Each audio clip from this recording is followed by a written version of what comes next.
Welcome to Toledo Clinic TV. Our guest for this segment is Melinda Campbell. She's a nurse practitioner, and your focus really is on cancer. Is that correct? Yes, ma'am. Hematology oncology. Okay. And so when we think about cancer, a lot of times it's treatment, but let's focus on prevention. There are many things that we can be doing to keep cancer at bay. Let's talk about those. So biggest thing is about prevention. What is prevention? Prevention is the act of stopping something from happening. So for instance, following up with a family doctor, it's kind of like your car. Your body's like your car. Your family doctor's your mechanic, making sure you're staying up. Your oil change needs in your car every 3,000 miles. Your body needs to make sure you're following up with your family doctor. A lot of times we see in our field, patients come who haven't even seen their family doctor in 20 years, and they end up going to ER with something going on, and then boom, here they have, full-blown cancer, metastatic, it's end stage, things like that.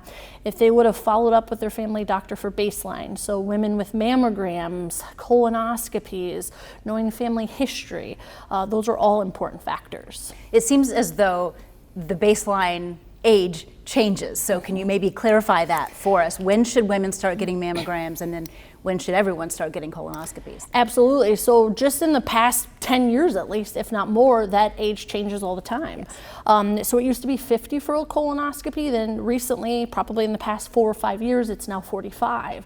If somebody has risk factors, family history, those are all into account. Everybody's plan is individualized, so I always say, especially family history, what's going on symptom-wise, are all important, again, basing off of making sure you're staying up to date, you know your family history, and you talk to your family doctor about that. Okay, and then mammograms, when should women start getting those? So usually it's typically 40. However, there's a lot of specialties now where they're saying at 35, I'd like you to start having one even without any abnormalities, so we can get a baseline of the breasts and things like that.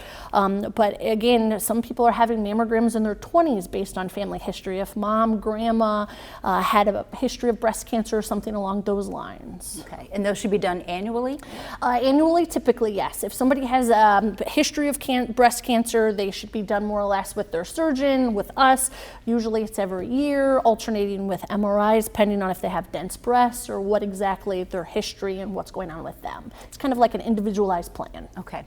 Let's talk about skin cancer, because that's a very common thing, maybe not able to prevent it, but able to detect it really early. Absolutely. So the biggest thing with that is, as well, prevention, going outside, wearing a wide-brimmed hat, using sunscreen, which a lot of people think, oh, I'm only going to be outside for an hour, I'm okay. Well, yeah, that's not great. You should still put on some sunscreen, kids all the way up to older adults. They say avoiding, the peak hours of the sun, but if you have moles or if you have anything, it's not a bad idea. Call the dermatologist, talk to your family doctor about, hey, look, this is a little bit questionable. See the dermatologist regularly. Patients who do catch it early a lot of times don't require treatment. They'll just require following up with derm every 3 to 6 months, just for generalized full body skin checks to stay on top of it. We've talked about the importance of screening, but are there things that we should be doing just in our lifestyle, when you're talking about diet, you're talking about staying out of the sun, things like that would be helpful? Absolutely, great question. So the biggest thing with that is making sure, we're in control of our bodies. So advocating for yourself, so healthy diet, exercise, making sure you're getting appropriate amounts of sleep, alcohol consumption, limiting that, that can lead to, heavy doses of alcohol quite frequently can lead to liver cancer, other types of cancers, everything within moderation, avoiding tobacco use, secondhand smoke, things like that are factors. Staying away from risky behaviors such as, no drugs.